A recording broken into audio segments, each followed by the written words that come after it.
जी नमस्कार, स्वागत है आपके अपने YouTube channel SGY science classes में और मैं हूं राम मूर्ति। तो साथियों, आज के इस वीडियो क्लास में हम आप लोगों के लिए लेके आए हैं BPSC TRE 4.0 और बिहार पुलिस के लिए मैथ्स, जीके तथा GS से संबंधित कुछ महत्वपूर्ण प्रश्नों को, और इसमें हम लोग जो गणित का प्रश्न होगा उसे पढ़ेंगे, हल करेंगे। साथ ही साथ जो जीके और जीएस का प्रश्न होगा उसका आंसर भी जानेंगे। साथ ही साथ उससे बनने वाले संभावित प्रश्न के बारे में भी चर्चा करेंगे। तो साथियों, शुरू करते हैं अपने इस पाठशाला को। लेकिन शुरू करने से पहले आपसे एक छोटा सा रिक्वेस्ट है कि यदि आप हमारे इस चैनल पर नए हैं तो इसे सब्सक्राइब करके बेल आइकन को दबा दीजिए, और आपको हमारा ये वीडियो अच्छा लगे तो लाइक कीजिए और संभव हो तो दोस्तों को भी शेयर कीजिए। तो चलिए, ये रहा आज का पहला प्रश्न आपके स्क्रीन बोर्ड पर। बताइए क्या होगा इसका सही आंसर। प्रश्न कहता है कि दो वृत्तों के त्रिज्याओं का योगफल 7 सेंटीमीटर है। यानी दो वृत्त है, एक वृत्त ये मान लेते हैं और एक वृत्त ये मान लेते हैं। इसकी त्रिज्या यदि हम R1 माने और इसकी त्रिज्या यदि हम R2 माने, तो प्रश्न के अनुसार R1 प्लस R2 का मान जो है वो 7 सेंटीमीटर है। उसके परिधि में अंतर 8 सेंटीमीटर का है, तो इसका परिधि हो जाएगा 2 पाई R1 और प्लस उसका परिधि हो जाएगा 2 पाई R2। अंतर पूछा हमसे तो यहाँ पर घटाव होगा, और ये कितना है 8 सेंटीमीटर। तो दोनों की परिधि ज्ञात करें। तो देखिए, यहाँ पर तो सबसे पहले हमें ये देखना है कि ये भी परिधि है और ये भी परिधि है, तो दोनों का अंतर 8 है कि नहीं। तो 28 में से 20 गया तो 8 सही है, 26 में से 18 गया 8, ये भी सही है, और 20 में से 12 गया 8, ये भी सही है, और 34 में से 26 गया 8, ये भी सही है। यानी यहाँ पर सबका अंतर 8 है। सही बात है। चलिए, यहाँ से अगर हम 2 पाई को कॉमन ले तो यहाँ पर हो जाएगा R1 माइनस R2 बराबर 8। यहाँ से काटे तो ये कट के आ जाएगा 4। यहाँ से R1 माइनस R2 का मान क्या निकल जाएगा 4/पाई। यहाँ पर क्या है, अच्छा चलिए पाई का मान रख देते हैं। तो 2 4 पाई का मान होता है 22/7। तो उलट देंगे तो 22 नीचे रह जाएगा, 7 ऊपर चला जाएगा। यहाँ काटेंगे तो ये 11 हो जाएगा, यहाँ 2 आ जाएगा। यानी ये आ गया 7 दूना 14/11। अब चलिए, यहाँ इसको समीकरण यदि 1 मान ले, इसको अगर 2 मान ले, तो यहाँ पर R1 प्लस R2 है, यहाँ पर R1 माइनस R2 है। अगर दोनों को जोड़ेंगे तो R2 से R2 कट जाएगा, यहाँ से निकल जाएगा 2R1 का मान निकल जाएगा 7 प्लस 14/11। इसे यदि आप हम बट्टा पर के जोड़ करेंगे तो 11 सत्ते 77 प्लस 14 और बट्टा में 11, ये हो जाएगा 91/11। अब परिधि निकालेंगे तो परिधि हो जाएगा 2 पाई R1। अच्छा, यहाँ से R1 का मान निकालेंगे तो क्या हो जाएगा 91/22। परिधि क्या हो जाएगा 2 पाई R1। 2 गुने पाई का मान कितना हो जाएगा 22/7, और R1 का मान कितना है 91/22। चलिए, इसे काटिए और बताइए क्या होगा इसका सही आंसर। इसे काटेंगे तो इससे ये कट के यहाँ पर 11 आ जाएगा, और इसको काटेंगे तो यहाँ पर ये 2 आ जाएगा। 7 से काटेंगे तो ये 13 मरतबे कट जाएगा, यानी 13 दूना 26। यानी पहले वृत्त का परिधि कितना हो जाएगा 26, और 26 केवल बी में है, इसलिए इसका सही आंसर बी हो जाएगा। क्या हो जाएगा बी। चलिए, अगले प्रश्न की ओर चलते हैं। अगला प्रश्न कहता है कि किसी काम को करने के लिए 36 लड़कियों एवं लड़के लगाए जाते हैं। क्या करता है? किसी काम को करने के लिए 36 लड़की और 36 लड़के लगाए जाते हैं। 36 लड़कियां एवं लड़के लगाए जाते हैं। और यानी कुल लड़का और लड़की कितना है? 36 है। यानी बॉय प्लस गर्ल की संख्या कितना है? 36 है। चलिए, कहता है कि और उन्हें कुल 166 रुपये भुगतान किया जाए। यदि प्रत्येक लड़की को 5 रुपया और प्रत्येक लड़के को 4 रुपया दिया जाए तो लड़की एवं लड़के के अलग अलग क्रमानुसार संख्या बताइए।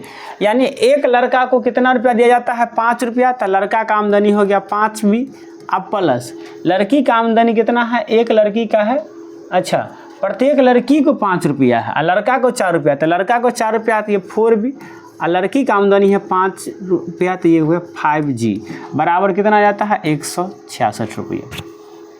हमसे क्या पूछा है? तो अलग अलग संख्या, तो पहले दोनों का योग 36 होना चाहिए। तो 22 और 14 36 सही है, 20 16 36 सही है, 24 12 36 सही है, 18 18 36 सही है। चलिए, अब हम क्या करते हैं? इसे 4 से गुना करते हैं। तो इसे 4 से गुना करेंगे तो ये 4 भी और इसमें से घटा देते, तो 4 भी, इसे 4 भी ये कट जाएगा। यहाँ क्या बच जाएगा? तो यहाँ 4G और यहाँ 5G। तो 5G में से 4G गया तो बच गया G। यहाँ कितना है? 166 है। यहाँ कितना है? इसको 4 से गुना करेंगे, कितना से? 4 से, तो ये हो जाएगा 144। 166 में से 44 गया तब 22, तो यहाँ से निकल गया लड़की की संख्या 22। और लड़की की संख्या 22 कहाँ है? तो केवल यहाँ है 22। यानी ए नंबर सही ऑप्शन, डायरेक्ट हिटेड प्रश्न। अब आगे देखना ही नहीं है क्योंकि लड़की की संख्या सिर्फ यहाँ 22 है, यानी यही सही होगा। चलिए, अब हम लोग अगले प्रश्न की ओर चलते हैं और अगला प्रश्न ये रहा, जीके का ये प्रश्न है। इसे पढ़िए और जवाब दीजिए क्या होने वाला है इसका सही आंसर। कहता है कि 1936 में निम्नलिखित में से कौन वित्त विभाग लेकर वायसराय की कार्यकारिणी परिषद में सम्मिलित हुआ था? मोहम्मद अली जिन्ना, लियाकत अली, नवाब सलीमुल्लाह या शौकत अली? तो इसका सही आंसर होने वाला है लियाकत अली। कौन होगा जाएगा? लियाकत अली।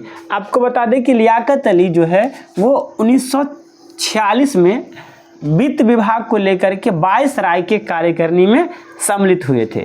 क्या हुए थे? वायसराय के कार्यकारिणी में सम्मिलित हुए थे। इससे संबंधित कुछ महत्वपूर्ण बातें आपको यहाँ देखने को मिल सकता है, जैसा कि यहाँ आप देख सकते हैं कि बी नंबर ऑप्शन सही है। और वर्ष 1946 में लियाकत अली वित्त विभाग को लेकर के वायसराय की कार्यकारिणी परिषद में शामिल हुए थे। मुस्लिम लीग के प्रतिनिधि के रूप में शामिल हुए थे। किसके रूप में शामिल हुए थे वे? मुस्लिम लीग के प्रतिनिधि के रूप में, याद रखेंगे। यानी लियाकत अली किसके प्रतिनिधि के रूप में कार्यकारिणी परिषद में शामिल हुए थे? लियाकत अली, ये मुस्लिम लीग के प्रतिनिधि के रूप में कार्यकारिणी में शामिल हुए थे। कहता है कि कैबिनेट मिशन के प्रस्ताव पर अंतरिम सरकार का गठन किया गया था। और अंतिम सरकार का गठन किसके प्रस्ताव पर किया गया था? कैबिनेट मिशन के प्रस्ताव पर। कहता है कि अंतरिम सरकार में 14 सदस्य थे। कितने सदस्य थे? 14 सदस्य थे। जब भारत को स्वतंत्र किया गया उसके बाद अंतरिम सरकार का गठन किया गया और उसमें कुल 14 सदस्य थे। कहता है कि कांग्रेस पार्टी से 9 सदस्य थे तथा 5 मुस्लिम लीग से सदस्य थे। और उस 14 सदस्य में 9 सदस्य कांग्रेस का था और प्लस में 5 सदस्य मुस्लिम लीग का था। मुस्लिम लीग का था। कहता है कि मुस्लिम लीग के वित्त मंत्री ने अंतरिम सरकार को असफल कर दिया था। और इनके वित्त मंत्री ने ही क्या किया था? अंतरिम सरकार को असफल कर दिया था। और ये वित्त विभाग लेकर कौन आया था? लियाकत अली। कहता है कि लियाकत अली पाकिस्तान के प्रथम प्रधानमंत्री बने। और आपको पता होगा कि 1947 में जब भारत आज़ाद हुआ तो उन्हें 2 टुकड़ों में बांट दिया गया, भारत और पाकिस्तान। और उस समय में जो पाकिस्तान का जन्म हुआ वहाँ का प्रधानमंत्री बना था लियाकत अली। अंतरिम सरकार का उपाध्यक्ष एवं विदेश तथा राष्ट्रमंडलीय विभाग पंडित जवाहरलाल नेहरू के अंतर्गत था। यानी जब हमारा देश में अंतरिम सरकार का गठन हुआ उसमें उपाध्यक्ष, विदेश और राष्ट्रीय मंत्रिमंडल विभाग पंडित जवाहरलाल नेहरू को दिया गया था। अगले प्रश्न की ओर हम लोग चलते हैं। तो अगला प्रश्न ये रहा आपके स्क्रीन बोर्ड पर, आप इसे पढ़िए और जवाब दीजिए क्या रहने वाला है इसका सही आंसर। कहता है कि निम्नलिखित में से कौन बुद्ध धर्म के महान संरक्षक थे? अशोक, कनिष्क, हर्षवर्धन, चंद्रगुप्त मौर्य। यहाँ पर है केवल एक और दो दोनों, 1 2 3 और 1 2 3 4। तो इसमें हो जाएगा 1 2 3 तीनों, अशोक भी, कनिष्क भी और हर्षवर्धन भी। तीनों जो है ये बौद्ध धर्म के मानने वाले थे और तीनों बौद्ध धर्म के महान संरक्षक थे। तीनों क्या थे? बौद्ध धर्म के महान संरक्षक थे। अब कुछ जानकारी आप यहाँ से भी प्राप्त कर सकते हैं। जैसा कि आप देख सकते हैं कि बौद्ध धर्म के महान संरक्षक अशोक, कनिष्क और हर्षवर्धन थे। अशोक ने भब्रू लघु अभिलेख में बौद्ध धर्म के त्रिरत्न में विश्वास व्यक्त किया है। यानी अशोक जो बहुत सारे अभिलेख लिखवाए हैं उसमें से इनका एक प्रसिद्ध अभिलेख भब्रू का अभिलेख, और उसमें भब्रू के अभिलेख में वो बौद्ध धर्म के त्रिरत्न के बारे में, सम्यक ज्ञान, सम्यक विश्वास, सम्यक आचरण जो है वे उसके बारे में क्या किए हैं, मतलब उसमें विश्वास व्यक्त किए हैं। अशोक ने तृतीय बौद्ध संगति का आयोजन किया। अशोक के काल में बौद्ध धर्म का विदेशों में प्रचार प्रसार शुरू हुआ था। और आपको पता होगा कि अशोक ने बौद्ध धर्म के प्रचार प्रसार के लिए अपने पुत्र किसको, महेंद्र को कहाँ भेजा था? श्रीलंका भेजा था। कहाँ? श्रीलंका भेजा था बौद्ध धर्म के प्रचार के लिए। किसके लिए? बौद्ध धर्म के प्रचार के लिए अपने पुत्र महेंद्र को कहाँ भेजा था? श्रीलंका भेजा था। चलिए, कहता है कि कनिष्क ने चौथा बौद्ध संगति का आयोजन किया था। तृतीय बौद्ध संगति का आयोजन किया कनिष्क और अशोक, और चौथे बौद्ध संगति का आयोजन किया था कनिष्क।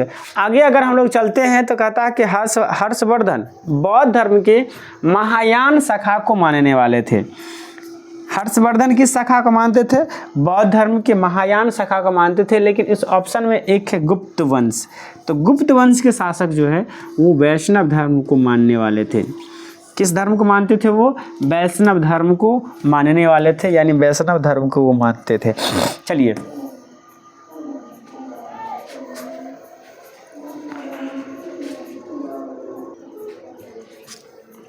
जब हम लोग अगले प्रश्न की ओर चलते हैं तो अगला प्रश्न कहता है कि निम्नलिखित में से कौन royal commission on public services in India 1912 का सदस्य नहीं था? गोपाल कृष्ण गोखले, वैलेंटाइन सिरोल, अब्दुल रहीम या बाल गंगाधर तिलक। तो इसका जो सही आंसर होने वाला है वो हो जाएगा डी, बाल गंगाधर तिलक। क्या हो जाएगा? बाल गंगाधर तिलक। आप यहाँ पर देख सकते हैं कि जो royal commission on public services in India 1912 का सदस्य बाल गंगाधर तिलक नहीं थे। इस कमीशन के द्वारा भारतीयों को पब्लिक सर्विसेज में अधिक प्रतिनिधित्व देने की सिफारिश की गई थी। भारत के प्रथम ICS सत्येंद्रनाथ टैगोर थे। यानी भारत के जो प्रथम ICS थे वो कौन थे? सत्येंद्रनाथ टैगोर थे। इसके अलावे इसके बाद अरविंदो घोष और SN बनर्जी भी ICS बने थे। मतलब भारत में सबसे पहला जो ICS है वो कौन बने थे? सत्येंद्रनाथ टैगोर। उसके बाद अरविंद घोष और उसके बाद SN बनर्जी बने। 1922 में ICS परीक्षा ब्रिटेन के साथ साथ भारत में भी शुरू हो गया। यानी civil service, Indian civil service की परीक्षा पास करने वाले सबसे पहले व्यक्ति सत्येंद्रनाथ थे। उसके बाद अरविंद घोष बने और उसके बाद SN बनर्जी बने। 1922 में इंडियन सिविल सर्विस की परीक्षा भारत में शुरू किया गया।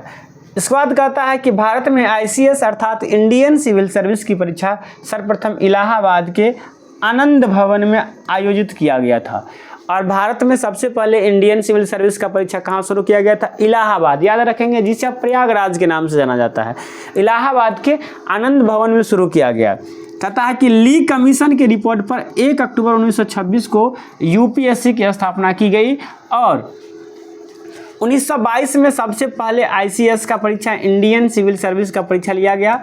और उसके बाद 1926 में ली कमीशन के रिपोर्ट पर, किसके रिपोर्ट पर? ली कमीशन के रिपोर्ट पर एक बोर्ड बनाया गया जिसका नाम पड़ा UPSC। और अब ICS का परीक्षा कौन लेने लगा? UPSC। अब ICS का परीक्षा कौन लेने लगा? UPSC, जिसका गठन हुआ था 1 अक्टूबर 1926 को। चलिए हम लोग अगले प्रश्न की ओर चलते हैं। और अगला प्रश्न ये रहा आपके स्क्रीन बोर्ड पर, इसे पढ़ेंगे और बताएंगे क्या रहने वाला है इसका सही आंसर। प्रश्न कहता है कि निम्नलिखित में से किस एक पत्रिका का प्रकाशन महात्मा गांधी ने दक्षिण अफ्रीका प्रवास के दौरान किया था? Africans, Indian opinions, India gazette या नवजीवन? तो इसमें जो सही आंसर होने वाला है वो हो जाएगा इंडियन ओपिनियंस, मतलब भारतीयों का मत जो है, ये गांधी जी का पब्लिकेशन है। और ये गांधी जी इसका पब्लिकेशन तब किए थे जब वे दक्षिण अफ्रीका में प्रवासी के रूप में थे। यहाँ पर आप देख सकते हैं कि इंडियन ओपिनियंस पत्रिका का प्रकाशन महात्मा गांधी ने अपने दक्षिण अफ्रीका प्रवास के दौरान किया था। गांधी जी 1893 ईस्वी में अब्दुल्ला सेठ के वकील के रूप में दक्षिण अफ्रीका गए थे।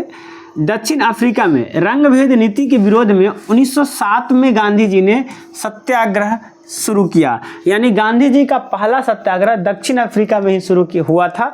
कब? 1907 में। उसके बाद गांधी जी पहला सार्वजनिक सत्याग्रह किए थे 1917 में, आपको पता होगा, जिसे चंपारण सत्याग्रह या नील सत्याग्रह के नाम से जाना जाता है।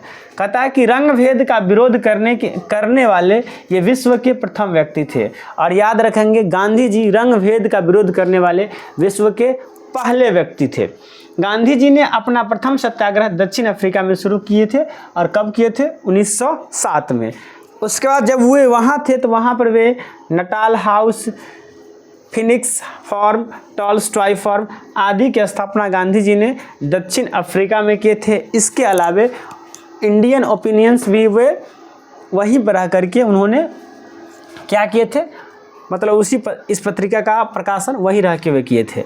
चलिए अगले प्रश्न की ओर हम लोग चलते हैं। तो अगला प्रश्न ये रहा आपके स्क्रीन बोर्ड पर, आप इसे पढ़ेंगे और बताएंगे क्या रहने वाला है इसका सही आंसर। प्रश्न कहता है कि कांग्रेस के किस अधिवेशन में यह संकल्प पारित किया गया कि विधि के समक्ष जाति, वंश या स्त्री पुरुष का लिहाज किए बिना समानता होनी चाहिए? कलकत्ता अधिवेशन 1906, लखनऊ अधिवेशन 1916, लाहौर अधिवेशन 1929 या कराची अधिवेशन 1931? तो इसका सही आंसर होने वाला है डी, यानी कराची अधिवेशन 1931। कराची अधिवेशन 1931। आप यहाँ देख सकते हैं कि कांग्रेस के कराची अधिवेशन 1931 में संकल्प पारित किया गया कि विधि के समक्ष जाति, वंश या स्त्री का लिहाज किए बिना समानता होनी चाहिए। मतलब विधि के सामने में ना तो कोई स्त्री है, ना पुरुष है, ना किसी विशेष जाति के है, ना किसी विशेष धर्म के। विधि यानी कानून सबके लिए बराबर है। अब बात करते हैं तो 1931 में कराची अधिवेशन की अध्यक्षता सरदार वल्लभ भाई पटेल ने किया था। आपको पता होगा कि वल्लभ भाई पटेल को केवल वल्लभ भाई पटेल नाम से जाना जाता था। सरदार की उपाधि उन्हें बारदौली की महिलाओं ने दी थी। कहता है कि इस कांग्रेस अधिवेशन में आर्थिक और मौलिक अधिकार संबंधित प्रस्ताव पारित हुआ था। और कांग्रेस का जो अधिवेशन हुआ था कराची में, इसमें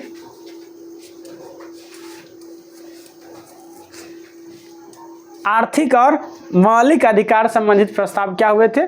पारित हुए थे। इसके अलावा कहा जाता है कि 1906 के कलकत्ता अधिवेशन में स्वराज का प्रस्ताव पारित हुआ था और 1916 के लखनऊ अधिवेशन में कांग्रेस के जो दो गुट थे, दोनों गुट क्या हो गए थे, एक हो गए थे। इसके अलावा 1929 में लाहौर अधिवेशन में पूर्ण स्वराज का प्रस्ताव पारित हुआ था। लाहौर अधिवेशन में क्या हुआ था, पूर्ण स्वराज का प्रस्ताव पारित हुआ था। 1906 के कोलकाता अधिवेशन में स्वदेशी का प्रस्ताव रखा गया था। लखनऊ अधिवेशन में कांग्रेस जो दो गुट थे, गरम दल और नरम दल, दोनों एकजुट हो गए थे। चलिए अब हम लोग अगले प्रश्न की ओर चलते हैं और अगला प्रश्न ये रहा आपके स्क्रीन बोर्ड पर। इसे पढ़ेंगे और बताएंगे क्या रहने वाला है इसका सही आंसर। प्रश्न कहता है कि निम्न में से कौन सैंधव सैंधव स्थान पंजाब में है? हड़प्पा, मोहनजोदड़ो, रहमान डेरी या सरायखोला? हड़प्पा, मोहनजोदड़ो, कोटदीजी या सरायखोला? उसके बाद है मोहनजोदड़ो, सरायखोला, रहमान डेरी या कोटदीजी? हड़प्पा, रहमान डेरी, सरायखोला और जलीलपुर। तो सही आंसर होने वाला है हड़प्पा, रहमान डेरी, सरायखोला और जलीलपुर। ये 4 स्थल कहाँ है? ये 4 स्थल पंजाब में आपको देखने को मिल सकता है। आप यहाँ पर देख सकते हैं कि हड़प्पा, रहमान डेरी, सरायखोला और जलीलपुर सैंधव स्थल पंजाब में है। सैंधव स्थल का सर्वाधिक विस्तार पंजाब में है, जो वर्तमान में भारत पाकिस्तान में फैला हुआ है। यानी पंजाब जो है वो कुछ भाग भारत में भी है और कुछ पाकिस्तान में भी है। कहता है कि सैंधव सभ्यता का सबसे बड़ा क्षेत्रफल और आबादी में मोहनजोदड़ो सिंध से प्राप्त है। यानी सबसे ज़्यादा सिंधु सभ्यता के सबसे ज़्यादा आबादी वाला शहर और सबसे ज़्यादा क्षेत्रफल वाला शहर जो है वो मोहनजोदड़ो था और वो कहाँ है? सिंध में है। कहता है कि हड़प्पा स्थल सैंधव सभ्यता का खोजा गया प्रथम स्थल है। यानी आपको पता होगा कि सिंधु सभ्यता में सबसे पहले जिस शहर का खोज किया गया वो था हड़प्पा और इसीलिए सिंधु घाटी सभ्यता को हड़प्पा सभ्यता नाम से भी जाना जाता है। कहता है कि हड़प्पा सैंधव सभ्यता का क्षेत्रफल और जनसंख्या की दृष्टि से दूसरा सबसे बड़ा स्थल था। यानी पहला सबसे बड़ा स्थल तो है मोहनजोदड़ो, लेकिन दूसरा की अगर बात किया जाए तो सिंधु घाटी सभ्यता में दूसरा सबसे बड़ी जो शहर थी वो है हड़प्पा। क्या है? हड़प्पा। आप हमें कमेंट करके बतलाएंगे कि हड़प्पा किस नदी के किनारे अवस्थित था। चलिए बताएंगे क्या होने वाला है इसका सही आंसर। कहता है कि महान शहीद भगत सिंह, सुखदेव और राजगुरु को जब फांसी दी गई तब भारत का वाइसराय कौन था? Lord Curzon, Lord Irwin, Lord Minto या लॉर्ड चेम्सफोर्ड? तो आपको बतला दे कि सुखदेव भगत सिंह और राजगुरु को जिस समय फांसी दिया गया उस समय भारत का वाइसराय था लॉर्ड इरविन। भारत का वाइसराय क्या था? लॉर्ड इरविन था। और बता दें आपको वो काल था 31 मार्च 1931। 31 मार्च 1931 को ही हमारे 3 क्रांतिकारी सुखदेव, भगत सिंह और राजगुरु को फांसी दिया गया था और उस समय भारत का वाइसराय कौन था? Lord Irwin. आप यहाँ पर देख सकते हैं कहता कि महान शहीद भगत सिंह, सुखदेव और राजगुरु को जब फांसी दी गई तब भारत के वाइसराय लॉर्ड इरविन था। लॉर्ड इरविन का भारत में वाइसराय काल 1926 से 1931 तक था।